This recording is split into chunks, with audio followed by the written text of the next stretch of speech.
So আজকে আমরা গিয়েছিলাম কিছু শপিংয়ের জন্য, কারণ আমার বোন এই সবে মাত্র হসপিটাল থেকে পেয়েছে ছুটি। তার জন্য ডক্টর ওকে দিয়েছে নানান রকমের সাজেশন। তার মধ্যে ছিল একটা most of the important thing, সেটা হচ্ছে কিছু হাই প্রোটিন জিনিস খাওয়ার জন্য। কারণ ওর অপারেশনের টাইমে ওর ব্লাড লুজ হয়েছিল।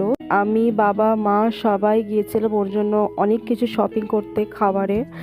কারণ দেখো, প্রত্যেক দিন ডেইলিকার রুটিনে আফটার অপারেশন কিছু হাই প্রোটিন খাবারের হয় দরকার। তো সেটাই ডক্টর আমাদেরকে একটা লিস্ট করে দিয়েছিল। তো দ্যাটস ওয়াই সেইগুলোই আমরা এনেছি, না তো তার চেয়ে বেশি এনেছি, না তো তার চেয়ে কম এনেছি।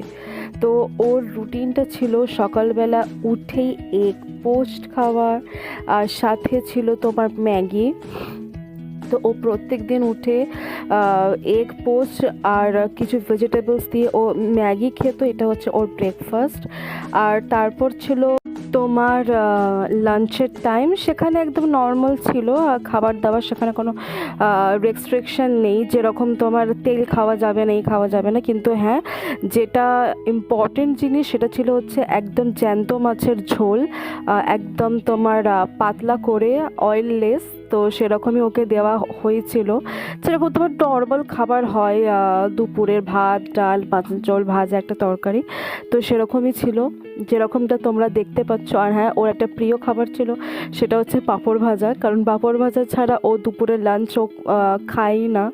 তো এটা হচ্ছে ওর দুপুরের লাঞ্চ, যেটা ও তৃপ্তি করে খেয়েছিল, আর যেটা ওকে নিজে হাতে মেখে খাইয়ে দিয়েছিল।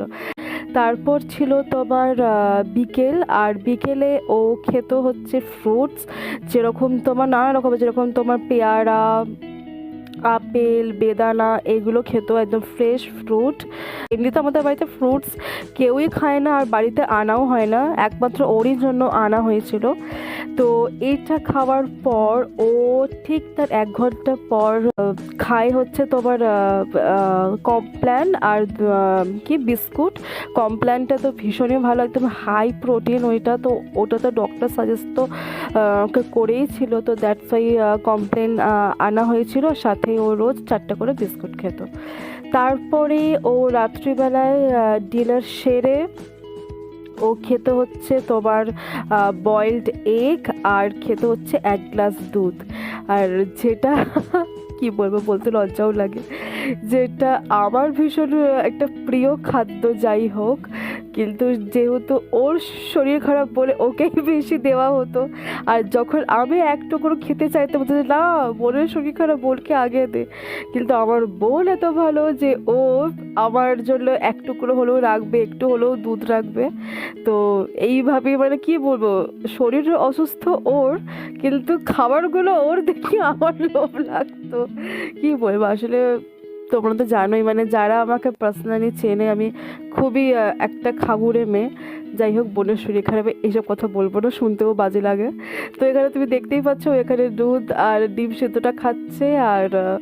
আর সত্যি কথা বলতে ওরও ভীষণ প্রিয়। অনেকে হয় যে তোমার দুধ খেতেই চায় না, কিন্তু ও খেতে খুব ভালোবাসে।